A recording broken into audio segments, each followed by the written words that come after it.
Hello everyone. Today we are going to discuss the further topics of electricity chapter. हम लोग इस electricity chapter class 10th में start किए थे और इस चैप्टर में हम लोग इंट्रोडक्शन पार्ट को किए थे और उसमें हम लोग देखे थे क्या कि चार्ज का कॉन्सेप्ट को हम लोग देखे थे, है ना। चार्ज का कॉन्सेप्ट को देखे थे, प्रॉपर्टीज ऑफ चार्ज देखे थे और टाइप्स ऑफ चार्जेस को भी हम लोग देखे थे। तो वहां पर हम लोग एक चीज को डिस्कस किए थे कि कोई भी बॉडी जो है वो दो टाइप से चार्ज हो सकता है कि नहीं। कोई भी बॉडी जो है वो इलेक्ट्रिकली दो टाइप से चार्ज हो सकता है। कितने टाइप से? दो टाइप से। एक हम लोग देखे थे पॉजिटिवली चार्ज हो सकता है, मींस पॉजिटिव चार्ज, और दूसरा हम लोग देखे थे क्या कि वो नेगेटिवली चार्ज हो सकता है, मींस नेगेटिव चार्ज, है कि नहीं। तो ये दो टाइप का जो है बॉडी चार्ज हो सकता है, ऐसा हम लोग लास्ट लेक्चर में डिस्कस किए थे। और हम लोग वहां पर बात किए थे कि पॉजिटिव चार्ज जो है कोई बॉडी कैसे गेन करता है, तो इलेक्ट्रॉन्स के लूज करने के कारण, है कि नहीं। इलेक्ट्रॉन्स के लॉस होने से पॉजिटिव चार्ज जनरेट होता है कि नहीं। और इलेक्ट्रॉन्स का गेन होने से जो है वहां किसी भी बॉडी में जो है क्या होता है, नेगेटिव चार्ज डेवलप होता है कि नहीं। तो इस चीज को हम लोग लास्ट लेक्चर में देख चुके हैं कि कोई भी बॉडी जब इलेक्ट्रॉन को लूज करता है तो वो पॉजिटिवली चार्ज होता है, और कोई भी बॉडी जब नेगेटिव मींस इलेक्ट्रॉन को गेन करता है तो वो नेगेटिवली चार्ज होता है या नेगेटिव चार्ज को डेवलप करता है कि नहीं। तो इसी चीज को हम लोग अभी के लेक्चर में थोड़ा सा आगे बढ़ाएंगे, है कि नहीं। और इनसे जुड़े हुए कुछ और भी बातें हैं जिसको हम लोग आज के लेक्चर में डिस्कस करेंगे, और कमिंग लेक्चर में हम लोग इंसुलेटर और कंडक्टर का बात करेंगे, है कि नहीं। तो हम लोग यहां तक बात किए थे कि इलेक्ट्रॉन्स का लूज और गेन होता है तो कोई भी बॉडी पॉजिटिव या फिर नेगेटिव चार्ज होता है कि नहीं। तो अब यहां पर हम एक बात और जोड़ रहे हैं कि किसी भी बॉडी में इलेक्ट्रॉन्स का जो लूज और गेन होने का जो प्रोसेस है वो कैसा होगा। क्या एक इलेक्ट्रॉन निकलेगा, हम क्या बोले थे, एक इलेक्ट्रॉन निकल सकता है या फिर दो इलेक्ट्रॉन निकल सकता है या फिर तीन इलेक्ट्रॉन निकल सकता है कि नहीं। उसी तरह चार इलेक्ट्रॉन निकल सकता है। उसी तरह हम लोग बोल रहे हैं कि एक इलेक्ट्रॉन को कोई गेन कर सकता है, दो इलेक्ट्रॉन को गेन कर सकता है, तीन इलेक्ट्रॉन को गेन कर सकता है या फिर चार इलेक्ट्रॉन्स को गेन कर सकता है कि नहीं। यहां पर आप एक चीज देख रहे होंगे कि यहां पर 1 2 3 4 कहने का मेरा मतलब है कि क्या हम लोग 1 के जगह 1.5 नहीं बोल सकते हैं? क्या 1.5 इलेक्ट्रॉन का ट्रांसफॉर्मेशन नहीं हो सकता, मिस ट्रांसफर नहीं हो सकता है एक बॉडी से दूसरे बॉडी में? क्या कोई बॉडी 1.5 इलेक्ट्रॉन को 1.5 इलेक्ट्रॉन्स को लूज नहीं कर सकता है? क्या 1.5 इलेक्ट्रॉन्स को गेन नहीं कर सकता है? तो नहीं, ऐसा नहीं होगा, है कि नहीं। 2.5 को भी नहीं कर पाएगा, 3.5 भी नहीं होगा, 3.25 भी नहीं होगा। कहने का मेरा मतलब है कि चार्ज का जो भी ट्रांसफॉर्म होगा, मींस चार्ज जो भी ट्रांसफर होगा एक बॉडी से दूसरे बॉडी में, या फिर जो इलेक्ट्रॉन्स का ट्रांसफर होगा एक बॉडी से दूसरे बॉडी में, या फिर वो लूज करे या फिर वो गेन करे, है कि नहीं, तो वो हमेशा इंटीग्रल फॉर्म में करेगा। किस फॉर्म में? इंटीग्रल फॉर्म में, है कि नहीं। इंटीग्रल फॉर्म में वो हमेशा जो है चार्ज को लूज या फिर गेन करेगा, है कि नहीं। मतलब किसी भी बॉडी में जो चार्ज डेवलप होगा उसको हम लोग बोल सकते हैं कि वो इंटीग्रल मल्टीपल होगा। किसका होगा?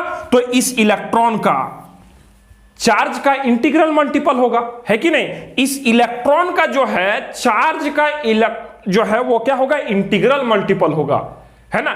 इंटीग्रल मल्टीपल कहने का मतलब क्या है, इंटीजर्स। सिंपली हम लोग क्या बोलेंगे, इंटीजर्स क्या क्या होता है, तो -1 0 1 2 3 4 5 डॉट डॉट डॉट इस तरह चलते जाएगा, और इधर भी डॉट डॉट -2 है ना, -3, तो डॉट डॉट डॉट डॉट इस तरह से चलता जाएगा, है कि नहीं। Means every negative and positive integer means including 0, तो इसको हम लोग क्या बोलते हैं, इसको हम लोग बोलते हैं इंटीजर्स, है कि नहीं। तो इसी तरह का मल्टीपल होगा जब जो है, जब क्या होगा इंटीग्रल, जब इलेक्ट्रॉन ऐड होगा तो +1 2 3 4 इस तरह से, जब इलेक्ट्रॉन लूज करेगा तो -1 -2 -3, है कि नहीं। जब कुछ भी नहीं हो रहा तो 0, है कि नहीं? तो वो हमेशा कैसा होगा? वो हमेशा इंटीग्रल फॉर्म में होगा, है कि नहीं? डेसिमल फॉर्म में नहीं होगा, फ्रैक्शनल फॉर्म में नहीं होगा। तो इसी चीज को हम लोग एक नाम देते हैं और उसको बोलते हैं हम लोग क्या? उसको हम लोग बोलते हैं क्वांटाइजेशन ऑफ चार्ज। उसी को हम लोग क्या बोलते हैं? क्वांटाइजेशन ऑफ चार्ज, है कि नहीं? क्वांटाइजेशन ऑफ चार्ज, है ना? और इसको जो है क्वांटाइजेशन ऑफ चार्ज को हम लोग एक्सप्रेस करेंगे क्या? Q is equals to N into E, है ना? क्वांटाइजेशन ऑफ चार्ज को हम लोग यहां पर एक्सप्रेस करेंगे, मैथमेटिकल एक्सप्रेशन बोल सकते हैं आप। यहां पर हम लोग उसको एक्सप्रेस करेंगे इस एक्सप्रेशन का यूज करके, that is Q is equals to N into E। और यहां पर अब यहां पर Q क्या है? तो Q क्या है? Q है चार्ज, है ना? या फिर इसको हम लोग टोटल चार्ज भी बोल सकते हैं, है ना? टोटल चार्ज भी बोल सकते हैं। N क्या है? N यहां पर इंटीजर है। N क्या है? यहां पर इंटीजर है। और E क्या है? Electron, charge of a electron, है ना? चार्ज ऑफ एन इलेक्ट्रॉन, है कि नहीं? चार्ज ऑफ एन इलेक्ट्रॉन, है कि नहीं? एक चार्ज मींस एक इलेक्ट्रॉन में क्या चार्ज है, उसका इंटीग्रल मल्टीपल होगा टोटल नंबर ऑफ चार्ज। +2 का 12th क्लास में आप लोग पढ़ेंगे इस क्वांटाइजेशन ऑफ चार्ज को और बेहतरीन तरीके से। अभी जो है हम लोग बस उसका इंट्रोडक्शन वाला पार्ट देख रहे हैं, जो कि हम लोग के लिए जरूरी है और जो कि हम लोग समझ सकते हैं अभी, है ना? तो हम लोग क्या बोले, इसी चीज को जो चार्ज ट्रांसफर होगा एक बॉडी से दूसरे बॉडी में, है कि नहीं? कहने का मेरा मतलब क्या है कि अगर कोई बॉडी नेगेटिवली चार्ज हो रहा है या फिर पॉजिटिवली चार्ज हो रहा है, तो उसमें जो चार्ज डेवलप होगा वो कैसा होगा? वो इंटीग्रल फॉर्म में होगा। वो कैसा होगा? वो इंटीग्रल फॉर्म में होगा, वो फ्रैक्शनल फॉर्म में नहीं होगा, वो डेसिमल फॉर्म में भी नहीं होगा, है कि नहीं? तो हम लोग उसी चीज को यहां पर नाम दे रहे हैं क्वांटाइजेशन ऑफ चार्ज। और क्वांटाइजेशन ऑफ चार्ज का जो एक्सप्रेशन है हम लोग यहां पर लिख रहे हैं, that is Q is equals to N into E, where Q is the total charge, N is the integer और E is the charge of an electron। एक इलेक्ट्रॉन में कितना चार्ज होता है वो, है कि नहीं? अब हम लोग यहां पर बात करेंगे कि जो है यहां पर Q मींस क्या बोल रहे हैं? Total charge. तो SI यूनिट ऑफ चार्ज का भी हम लोग बात करेंगे और एक इलेक्ट्रॉन में कितना चार्ज होता है उसका भी बात करेंगे। और जो है SI यूनिट के चार्ज के बात करने के बाद उसमें जो है हम लोग किस तरह का जो है एक रिलेशन को भी हम लोग समझेंगे यहां पर अभी, है ना? तो चलिए उसमें चलते हैं। तो अब हम लोग बात करेंगे किसका? SI unit of charge. SI unit of charge, SI unit of charge क्या है? SI यूनिट ऑफ चार्ज क्या है? SI unit of charge is coulomb, है ना? कूलम, ठीक है? हम लोग SI यूनिट ऑफ चार्ज का क्या बात कर रहे हैं? कूलम। और इसको जो है हम लोग सिंपली C से डिनोट करते हैं, है कि नहीं? कैपिटल C से जो है हम लोग डिनोट करते हैं कि कूलम जो है एक SI यूनिट है चार्ज का, और इसको हम लोग कैपिटल C से डिनोट करते हैं, है कि नहीं? अब जो है हम लोग बात करेंगे कि charge of an electron, charge of an electron, एक इलेक्ट्रॉन में कितना चार्ज होता है, तो उसको हम लोग लिखेंगे यहां पर 1.6 इंटू 10⁻⁻19 कूलम, है कि नहीं? एक इलेक्ट्रॉन में कितना चार्ज होता है? एक इलेक्ट्रॉन में 1.6 इंटू 10⁻⁻19 कूलम चार्ज होता है कि नहीं? एक इलेक्ट्रॉन में 1.6 इंटू 10⁻⁻19 कूलम चार्ज होता है। और चार्ज का ऐसा यूनिट क्या है? कूलम है, ठीक है? अब हम लोग यहां पर बात करेंगे इस एक्सप्रेशन पे, अगर चार्ज का ऐसा यूनिट कूलम है, अगर चार्ज का ऐसा यूनिट कूलम है, तो 1 कूलम चार्ज में नंबर ऑफ इलेक्ट्रॉन जो है वो क्या होगा? नंबर ऑफ इलेक्ट्रॉन जो है वो क्या होगा, है कि नहीं? जैसे कि हम लोग कूलम तो देख लिए कि this is the SI unit of charge, coulomb को हम लोग देख लिए कि this is the SI unit of charge, और जो इलेक्ट्रॉन, एक इलेक्ट्रॉन में कितना चार्ज है वो भी देख लिए। तो अब हम लोग को जानना है क्या कि एक कूलम चार्ज जो होगा वो कितना इलेक्ट्रॉन्स के मिलने से बनेगा, है कि नहीं। मींस कितना नंबर ऑफ इलेक्ट्रॉन हम एक जगह इकट्ठा करेंगे कि हमारे पास, हम कह सकेंगे कि मेरे पास एक कूलम चार्ज है, एक कूलम चार्ज है। या फिर हम लोग कह पाएंगे कि हमारे पास जो चार्ज हम स्टोर करके रखे हैं या चार्ज जो हम ट्रांसफर करने वाले हैं वो एक कूलम चार्ज है कि नहीं। तो अभी इसी चीज को हम लोग समझने वाले हैं, इस एक्सप्रेशन से उसको हम लोग जो है निकालेंगे। क्या बोले कि Q is equal to N into E, है ना। तो हम लोग यहां पर N का एक्सप्रेशन, मींस N हमको चाहिए, E जो E का वैल्यू है हम लोग को पता है एंड Q का भी वैल्यू हम लोग को गिवन है, दैट इज 1 कूलम, है कि नहीं।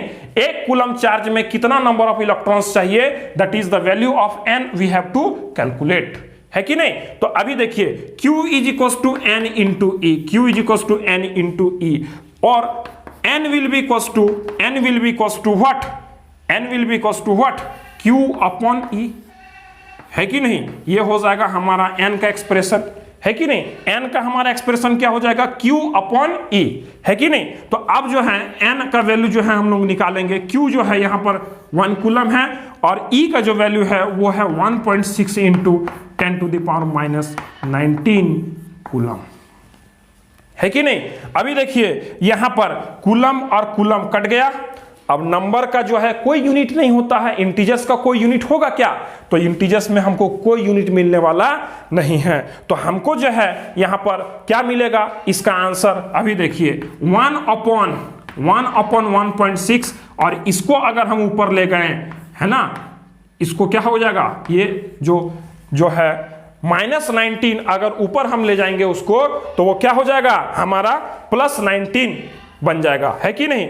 इस तरह से जो है हम लोग इसको सॉल्व कर सकते हैं। और 1/1.6 का जो है हमारा कैलकुलेट करेंगे तो हमारा जो वैल्यू आएगा वो क्या आएगा, वो आएगा 0.625 इंटू 10 टू द पावर 19, है कि नहीं। और इसी को हम लोग लिख पाएंगे क्या, अगर एक डेसिमल, एक 10 यहां से हम ले ले तो इसको अगर 10 से मल्टीप्लाई कर दे तो हम लोग इसको लिख पाएंगे 6.25 इंटू 10 टू द पावर 18, है कि नहीं। इतना नंबर ऑफ इलेक्ट्रॉन्स जो है N का जो हमारा वैल्यू है ये आ जाएगा, है ना। N का जो हमारा वैल्यू है वो ये आ जाएगा, है ना। N का जो हमारा वैल्यू है वो क्या आ जाएगा, 6.25 into 10 to the power 18 number of electrons will be required to gain a charge of 1 coulomb, है कि नहीं। हमारे पास अगर 1 कूलम चार्ज है तो हम लोग बोल पाएंगे कि हमारे पास नंबर ऑफ इलेक्ट्रॉन्स कितना है, 6.25 into 10 to the power 18 electrons है। और अगर हम इस तरह से बात करें कि हमको 1 कूलम चार्ज का रिक्वायरमेंट है तो हमको कितना इलेक्ट्रॉन्स को जरूरत पड़ेगा, कितना इलेक्ट्रॉन्स का रिक्वायरमेंट होगा, तो 6.25 into 10 to the power 18 electrons का हम लोग रिक्वायरमेंट होगा।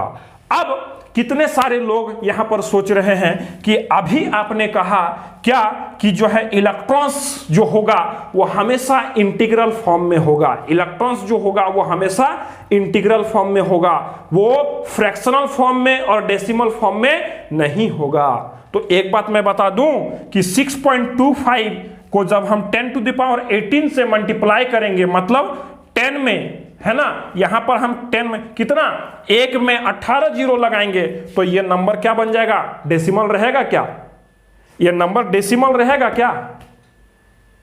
इसको हम स्टैंडर्ड फॉर्म में लिखने के लिए इस तरह से किए हैं, है कि नहीं। और अगर हम इसको 10 टू द पावर 18 से मल्टीप्लाई कर दे 6.25 को, तो ये क्या एक इंटीग्रल नंबर बनेगा कि नहीं, एक इंटीग्रल नंबर बनेगा कि नहीं। तो वहां पर डेसिमल नंबर होगा क्या, वहां पर फ्रैक्शनल नंबर होगा क्या, नहीं होगा, है कि नहीं। तो that will be what, integral form में होगा वो, है कि नहीं। मतलब कि इलेक्ट्रॉन्स जो होगा वो हमेशा इंटीग्रल फॉर्म में होगा, इलेक्ट्रॉन्स का जो नंबर होगा वो हमेशा इंटीग्रल फॉर्म में होगा, चाहे वो किसी भी बॉडी से लूज हो रहा हो या फिर किसी भी बॉडी में वो गेन हो रहा हो। मींस या तो कोई बॉडी इलेक्ट्रॉन्स को लूज कर रहा हो या फिर कोई भी बॉडी इलेक्ट्रॉन्स को जो है गेन कर रहा हो, तो वो दोनों कंडीशन में क्या होगा, जो ट्रांसफर ऑफ इलेक्ट्रॉन्स होगा वो हमेशा इंटीग्रल फॉर्म में होगा। इस चीज को हम लोग यहां से समझ सकते हैं, है कि नहीं। तो उम्मीद करते हैं आपका जो क्वांटाइजेशन ऑफ चार्ज का जो कॉन्सेप्ट है वो क्लियर हो चुका होगा, है ना। तो अगले लेक्चर में हम लोग कंडक्टर एंड इंसुलेटर्स पर बात करेंगे। तब तक जो है इस लेक्चर का आप आनंद लीजिए। मिलते हैं फिर आपसे अगले लेक्चर में, तब तक के लिए गुड बाय, टेक केयर।